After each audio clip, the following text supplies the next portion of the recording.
नमस्कार दोस्तों, स्वागत है आप सबका एक बार फिर से सरल रेखा में गति के इस नए लेक्चर में। पिछले लेक्चर में अपन ने वेग पढ़ा था और वेग पर आधारित प्रश्न अपन ने कर लिए थे। आज के इस लेक्चर में हम त्वरण और उसके प्रकार पढ़ने वाले हैं और कुछ प्रश्न भी हम करेंगे। तो त्वरण की डेफिनेशन से हम शुरू करते हैं। वस्तु के वेग में परिवर्तन की दर त्वरण कहलाती है।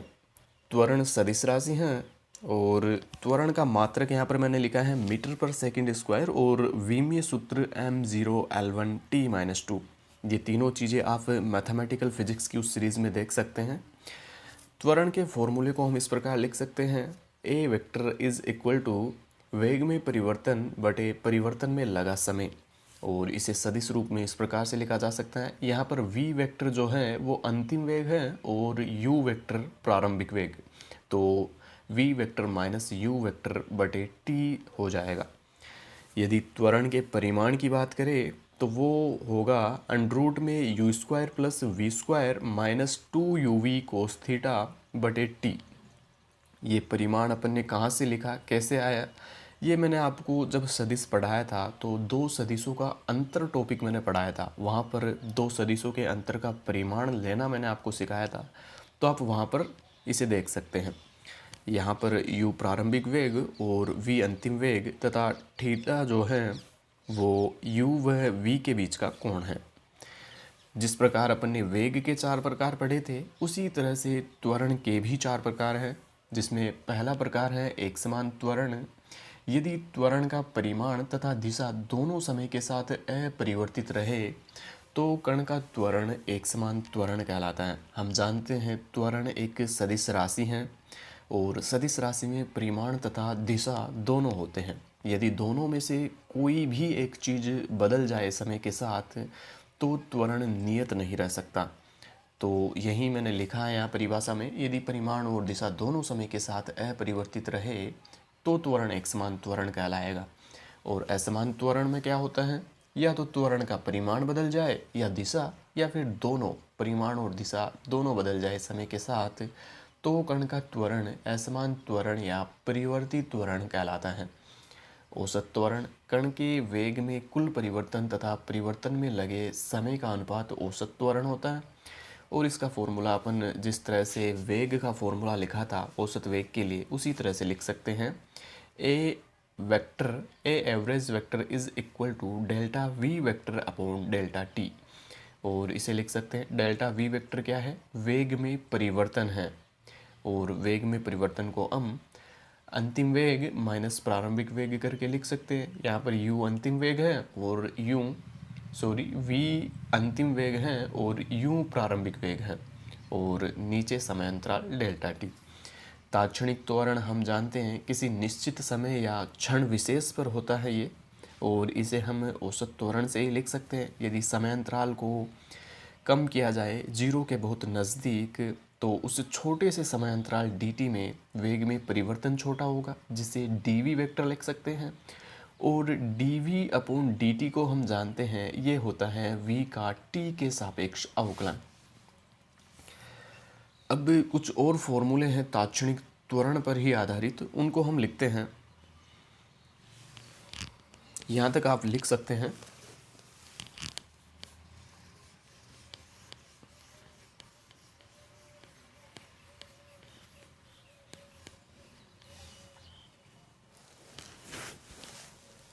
ताक्षणिक त्वरण का जो फॉर्मूला अपन ने लिखा,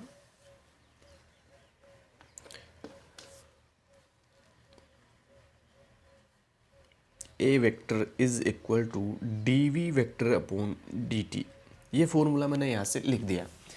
यहाँ पर हम जानते हैं वी वेक्टर जो होता है वो होता है D S vector upon d T.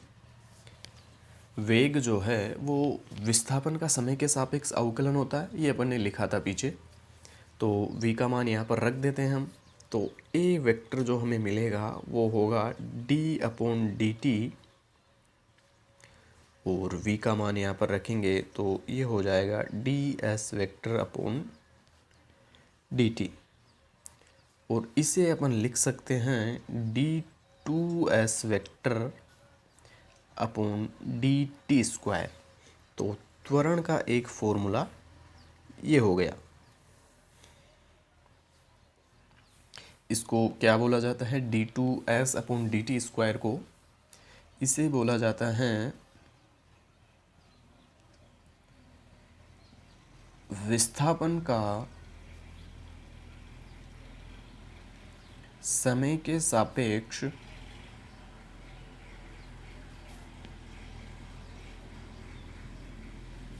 द्वितीय अवकलज। तो यहाँ पर त्वरण की एक और डेफिनेशन हम लिख सकते हैं, विस्थापन का समय के सापेक्ष जो द्वितीय अवकलज होता है वो त्वरण कहलाता है। तो ये फॉर्मूला भी हमें ध्यान रखना है, कई बार न्यूमेरिकल क्वेश्चन हमसे पूछे जाते हैं इस फॉर्मूले पर आधारित। त्वरण का एक और फॉर्मूला हम बना सकते हैं इसी फॉर्मूले से, उसे मैं यहाँ पर लिख देता हूँ।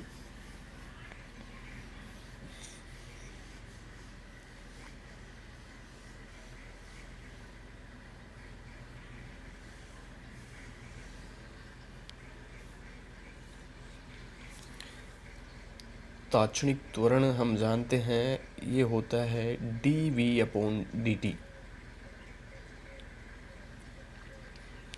यदि dv अपॉन dt को हम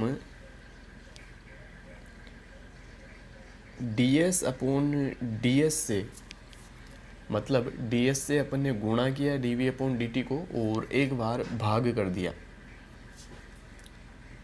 और dv अपॉन ये जो ds अपॉन dt है ये हम जानते हैं यहाँ पर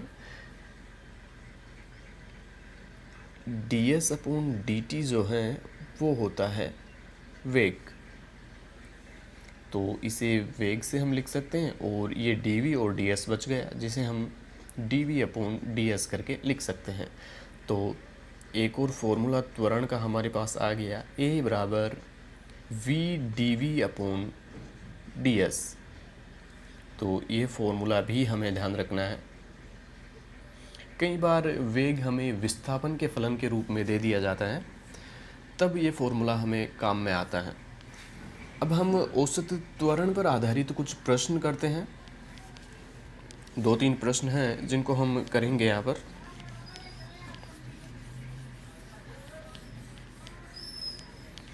ये तीनों फॉर्मूले ताक्षणिक त्वरण के याद रखने हैं हमें, और औसत त्वरण का भी फॉर्मूला काफ़ी इम्पोर्टेंट है। और जो त्वरण के परिमाण का जो फॉर्मूला मैंने लिखवाया उस पर आधारित प्रश्न अभी हम करने वाले हैं।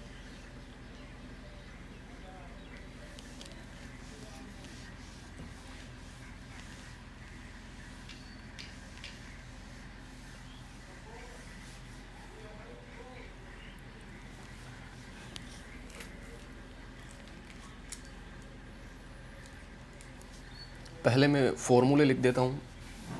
जो फॉर्मूला अपन ने लिखा है, एक तो त्वरण का फॉर्मूला लिखा अपन ने औसत त्वरण का, वो होता है अंतिम वेग माइनस प्रारंभिक वेग, या फिर वेग में परिवर्तन बटा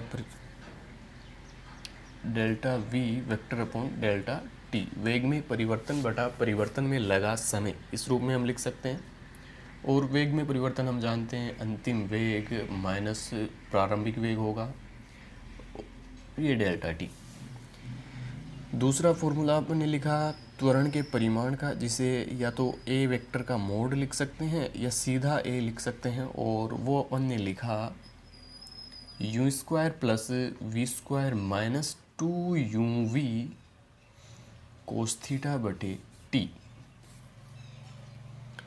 इसी फॉर्मूले पर आधारित प्रश्न हम करने वाले हैं। पहला प्रश्न है अपना, एक कार 5 सेकंड में अपनी चाल 10 मीटर पर सेकंड से 25 मीटर पर सेकंड तक बढ़ाती हैं, तो कार का औसत त्वरण ज्ञात करना है हमें। समय हमें दिया हुआ है 5 सेकंड। प्रारंभिक चाल 10 मीटर पर सेकंड से बढ़ाकर 25 मीटर पर सेकंड करती हैं, तो प्रारंभिक चाल यहाँ पर हो जाएगी 10 मीटर पर सेकंड, और अंतिम चाल वो हो जाएगी 25 मीटर पर सेकंड। कार का औसत त्वरण हमें ज्ञात करना है, ये हमें बताना है। फॉर्मूला हम जानते हैं, ए बराबर root u square plus v square minus 2uv cos theta बटे टी। यहाँ पर u हमें दिया हुआ है, v हमें दिया हुआ है, थीटा का मान हमें नहीं पता। यदि प्रश्न में नहीं बोला गया तो थीटा हम 0 डिग्री लेंगे। मतलब यदि कार पहले 10 मीटर पर सेकंड वेग से इस दिशा में जा रही थी और नहीं बोला गया यदि प्रश्न में, तो ये जो 25 मीटर पर सेकंड कार ने अपनी चाल को बढ़ाया है, वेग को, वो उसी दिशा में हम मानेंगे जिस दिशा में कार पहले चल रही थी। तो प्रारंभिक वेग u और ये अंतिम वेग v, दोनों के बीच कोण यहाँ पर 0 डिग्री होगा। 0 डिग्री हम यहाँ पर रख देंगे तो a हमें मिलेगा रूट u का मान 10 है प्लस v का मान 25 है माइनस 2 u का मान 10 और v का मान 25, और ये हो जाएगा कोस 0 डिग्री। t का मान हमें 5 दिया हुआ है, तो a यहाँ पर हो जाएगा 10 का स्क्वायर 100, 25 का स्क्वायर 625 माइनस ये 25 को 2 से गुणा करेंगे 50 और एक जीरो यहाँ पर, तो ये 500 हो जाएगा। और कोस 0 डिग्री का मान होता है 1 बटे 5, तो a हो जाएगा 100 प्लस 625, ये 725 माइनस 500 बटे 5, ये हो जाएगा 225 बचेगा, नीचे 5, और 225 का वर्गमूल हम जानते हैं 15 होता है, तो ये हो जाएगा 15 बटे 5, और ये मिल जाएगा हमें 3 मीटर पर सेकंड स्क्वायर। तो कार का जो औसत त्वरण होगा वो होगा 3 मीटर पर सेकंड स्क्वायर। ये फॉर्मूला ना लगाकर हम इसे इस फॉर्मूले से भी कर सकते थे। एक बार देखते हैं इस फॉर्मूले से कैसे हम इसे बना सकते थे।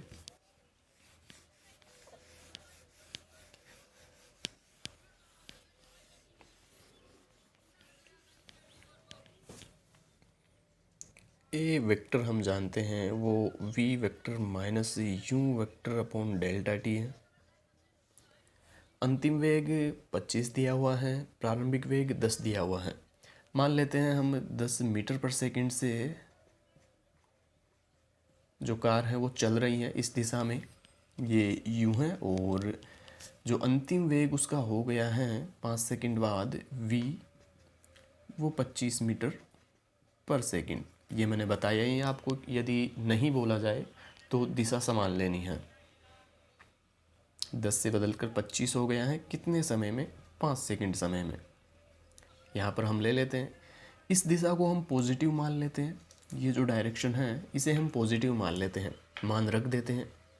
तो ए वेक्टर हमें मिल जाएगा, वी वेक्टर का मान 25 प्लस का 25 हमें रखना होगा, दिशा के साथ रखेंगे क्योंकि वेग सदिश राशि है, तो डायरेक्शन भी अपन ने रख दी प्लस, और परिमाण 25 है, माइनस का चिन्ह एज इट इज़, और यहाँ पर u वेक्टर का मान ये 10 मीटर पर सेकंड है और इसी डायरेक्शन में है, और अपन ने इस डायरेक्शन को पॉजिटिव लिया है, तो ये हो जाएगा प्लस का 10 मीटर पर सेकंड।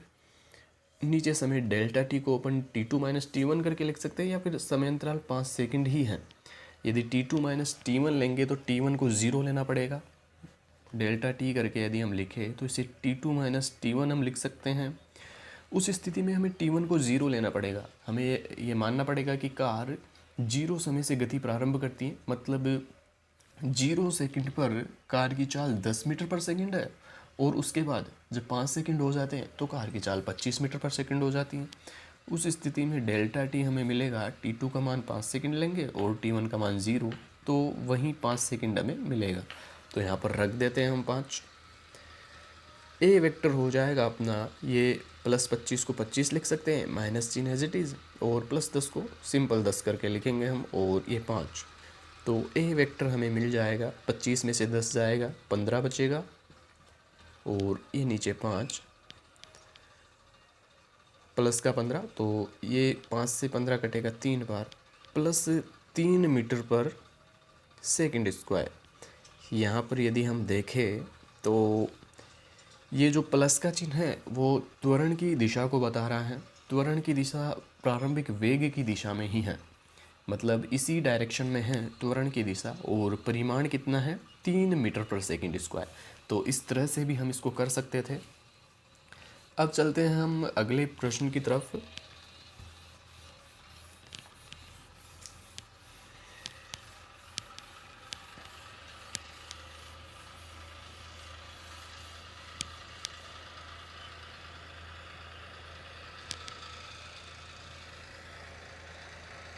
दूसरा प्रश्न है, एक साइकिल सवार 5 मीटर पर सेकंड के वेग से पूर्व दिशा में जा रहा है।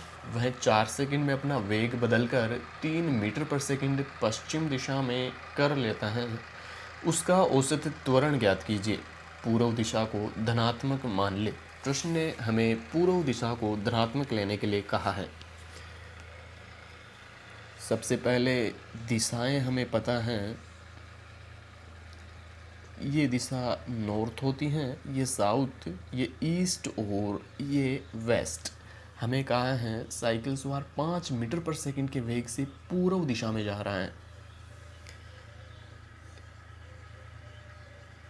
प्रारंभिक वेग 5 मीटर पर सेकंड है और ये पूर्व दिशा में जा रहा है।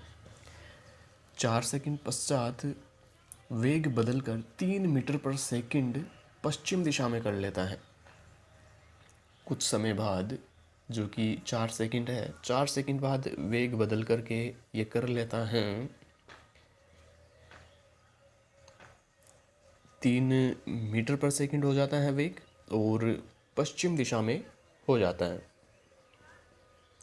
और ऐसा करने में वो समय लेता है 4 सेकंड।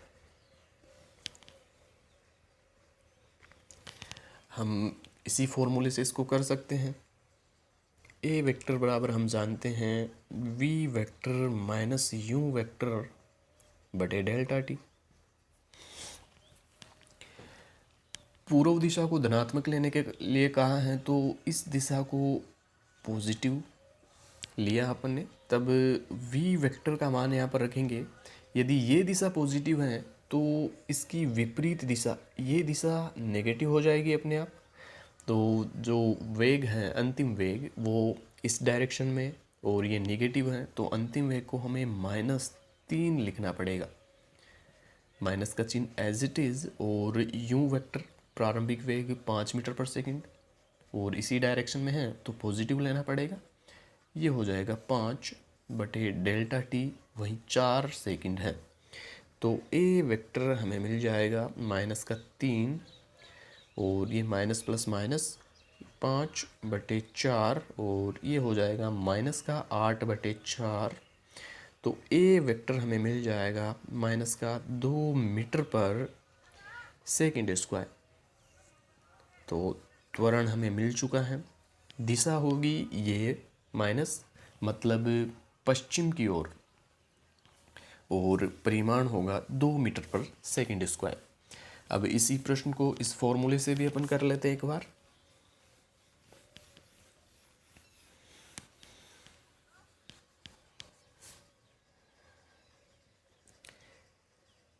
फॉर्मूला है अपना ए बराबर √u² plus v² minus 2uv cos theta बटे टी। प्रारंभिक वेग 5 का स्क्वायर, अंतिम वेग 3 का स्क्वायर। यहाँ पर हमें प्लस और माइनस लेके नहीं लिखना, चिन्ह के साथ नहीं लिखना, यहाँ पर वेक्टर रूप में नहीं लिखे हुए हैं, केवल परिमाण इनका लिखा हुआ है। तो लिख करके हम स्क्वायर कर देंगे इनका। -2, यहाँ पर भी वही u का मान 5 है, सीधे रखेंगे, और v का मान 3 है। यहाँ पर थीटा का मान 180 डिग्री होगा। u की डायरेक्शन ये है और v की डायरेक्शन ये है। u पूर्व डायरेक्शन में है और v पश्चिम डायरेक्शन में है, और पूर्व और पश्चिम के बीच कोण 180 डिग्री होता है। दोनों एक दूसरे के विपरीत दिशाएं हैं। t का मान 4 सेकंड है, तो a बन जाएगा 5 का स्क्वायर 25 प्लस 3 का स्क्वायर 9 माइनस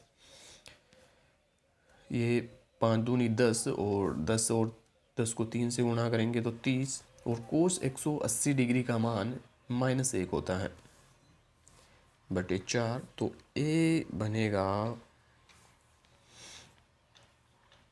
25 और 9 ये 34 माइनस माइनस प्लस 30 बटे 4, और ये होगा 34 और 30 64, और 64 का वर्गमूल 8 होता है, ये 4, 2 मीटर पर सेकंड स्क्वायर। तो इस तरह से हमें त्वरण का परिमाण मिल जाएगा 2 मीटर पर सेकंड स्क्वायर। इस तरह से भी हम इसको कर सकते हैं। अगला प्रश्न है अपना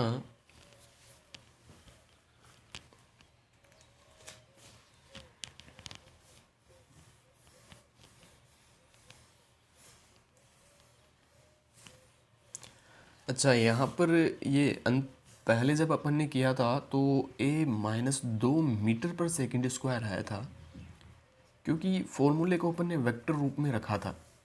तो डायरेक्शन भी अपन ने लिखी और परिमाण भी लिखा। यहाँ अपन ने केवल परिमाण निकाला है जो कि 2 मीटर पर सेकंड स्क्वायर आया है, और परिमाण यहाँ से भी वो तो आ ही गया था 2 मीटर पर सेकंड स्क्वायर।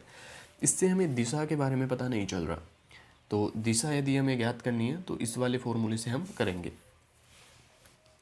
बाकी यहाँ से भी दिशा पता लगाई जा सकती है, क्योंकि प्रारंभिक वेग 5 मीटर पर सेकंड है, अंतिम वेग 3 मीटर पर सेकंड पश्चिम की ओर है।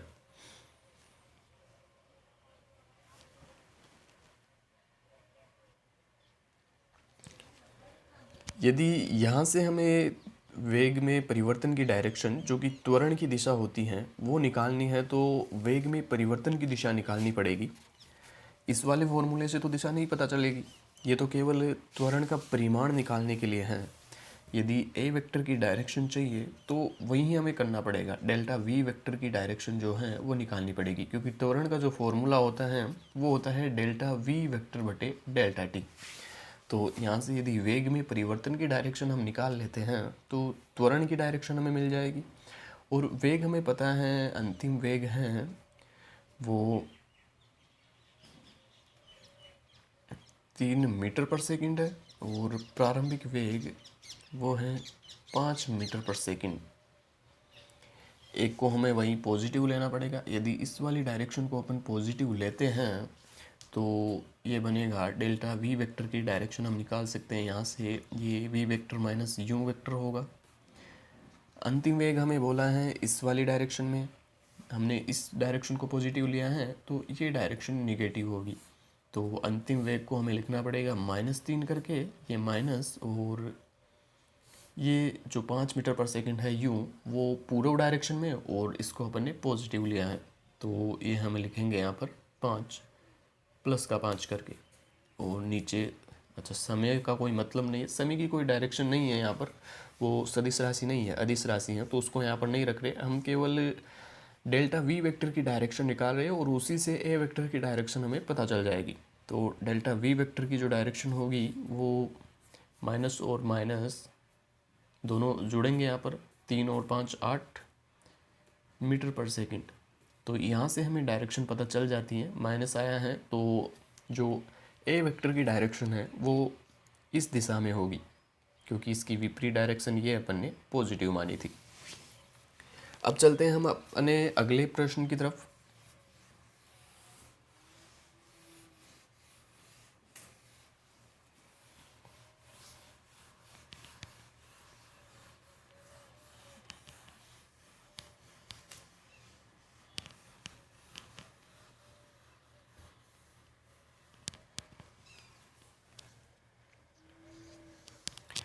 एक कण 5 मीटर पर सेकंड के वेग से पूर्व दिशा में गतिमान है। 10 सेकंड बाद उसका वेग बदलकर 5 मीटर पर सेकंड उत्तर की ओर हो जाता है। इस समय में औसत त्वरण क्या है उस कण का, और ऑप्शन हमें दिए हुए हैं। सबसे पहले हमें कहा गया है एक कण 5 मीटर पर सेकंड से पूर्व दिशा की ओर, ये दिशा पूर्व होती है।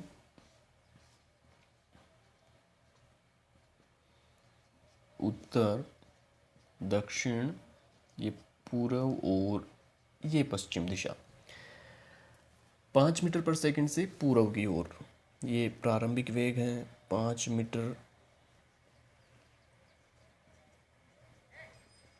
मीटर पर सेकंड से पूर्व की ओर। 10 सेकंड बाद इसका वेग बदलकर 5 मीटर पर सेकंड उत्तर की ओर हो जाता है, ये उत्तर डायरेक्शन है।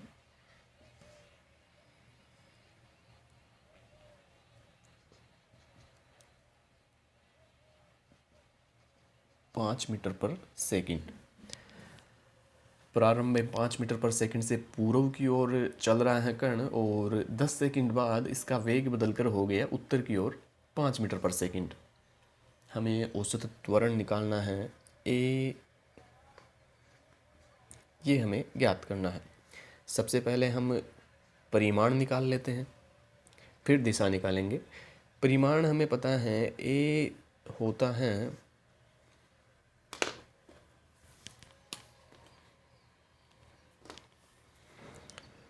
U square plus v square minus 2 UV cos theta बटे टी। तो यहाँ से हम लिख सकते हैं ए बराबर यू हमें पता है 5 है, तो 5 का स्क्वायर, वी भी 5 है। यहाँ डायरेक्शन से मतलब नहीं है, उसकी चिंता हमें नहीं करनी। यू और वी के मान रख देने हैं फॉर्मूले में। ये 2 इंटू 5 इंटू 5 और कोस थीटा यहाँ पर 90 डिग्री है, तो ये हो जाएगा कोस 90 डिग्री। समय हमें 10 सेकंड दिया हुआ है, तो 10 हम यहाँ पर रख देते हैं। तो ए हमें मिल जाएगा 5 का स्क्वायर 25 प्लस 25 माइनस ये कोस 90 डिग्री जो है वो 0 होता है, तो ये तो पूरा 0 बन जाएगा बटे 10। 25 और 25 जुड़ के 50 बटे 10, और 50 को हम लिख सकते हैं 5√2। 25 इंटू 2 लिख सकते हैं, 25 बाहर आ जाएगा वर्गमूल से। 25 5 का वर्गमूल होता है, तो 5 बन जाएगा ये, और √2 बच जाएगा। नीचे 10, 5 से 10 दो बार कटेगा, ये √2 बटे 2, और इसे हम लिख सकते हैं परिमेयकरण करके, ये √2 से ये √2 और √2 2 बन जाएगा बटे 2 2 से 2 कटेगा, तो ए का जो परिमाण है वो हमें मिल गया 1/√2 मीटर पर सेकंड स्क्वायर।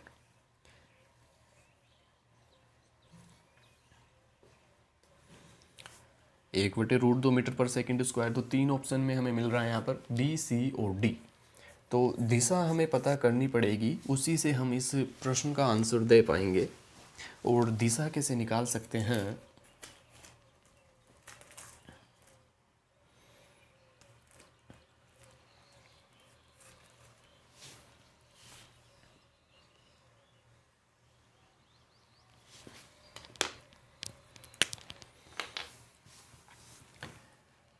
ए वेक्टर बराबर हम जानते हैं v vector minus u vector बटे टी होता है। और मैंने आपको समझाया यदि ए वेक्टर की डायरेक्शन हमें पता करनी है, तो इस v vector minus u vector की डायरेक्शन यदि पता चल जाए, तो जो डायरेक्शन इस v vector minus u vector की होगी वही डायरेक्शन ए वेक्टर की होगी। तो हम v vector minus u vector की डायरेक्शन पता करेंगे। हम पता करेंगे यहाँ पर v vector minus u vector की डायरेक्शन क्या है। ये डायरेक्शन यदि हमें मिल जाएगी तो ए वेक्टर की डायरेक्शन हम निकाल सकते हैं। और दो सदिशों के अंतर की दिशा निकालना मैंने आपको समझाया था जब सदिश पढ़ा था अपन ने, वो हम निकाल सकते हैं। v vector minus u vector को हम लिख सकते हैं v vector plus minus u vector, इस तरीके से हम इसको लिख सकते हैं। अब इसी रूप में हम यहाँ पर लगा देते हैं इसको, तो v वेक्टर तो एज इट इज़ लिखेंगे हम, ये तो v वेक्टर है, और u वेक्टर जो अपना है उसको माइनस से यहाँ पर गुणा किया है, मतलब सॉरी माइनस u वेक्टर के रूप में लिख रहे हैं यहाँ पर हम, तो उसकी दिशा उल्टी करनी पड़ेगी हमें। यहाँ पर जो दिशा है उसकी विपरीत डायरेक्शन हमें लेनी पड़ेगी, तो ये हो जाएगा माइनस u वेक्टर, और ये हमें पता है 5 मीटर पर सेकंड है इसका परिमाण। अब हम इसकी दिशा निकाल सकते हैं यहाँ पर।